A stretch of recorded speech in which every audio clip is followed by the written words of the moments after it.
ज्या पद्धतीने Epstein files मधील फोटो आणि व्हिडिओ समोर येत आहेत, त्याच पद्धतीने महाराष्ट्रातील एप्स्टीन फाईल्स म्हणजे भोंदूबाबा अशोक खरात याच्या संबंधित असणारे फोटोज आणि व्हिडिओज आज महाराष्ट्राच्या जनतेसमोर प्रसारित होत आहेत. यामध्ये राजकीय नेते मंडळी असतील, प्रशासकीय अधिकारी असतील, यांच्यावरही कारवाई करण्यात यावी.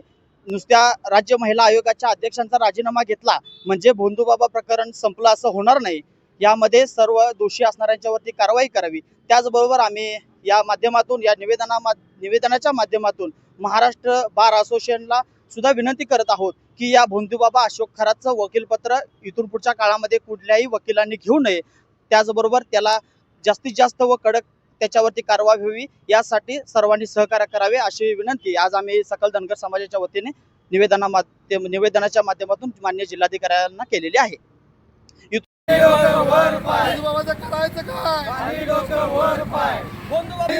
भोंदूबाबा अशोक खरातला मदत करणाऱ्यांच्यावर कारवाई झालीच पाहिजे. अरे अशोक खरात कोण रे? पायतान मारा दोन रे. अरे अशोक खरात कोण रे? पायतान मारा दोन रे. अरे अशोक खरातचं करायचं काय? खाली डोकं वर पाय. अरे अशोक खरातचं करायचं काय? खाली डोकं वर. प्रशासकीय अधिकारी तर त्यांना अटक करून झाली. त्याच्या अगोदर 2 दिवस हा बाबा प्रशासकीय अधिकाऱ्यांची गाठीभेटी घेत होता.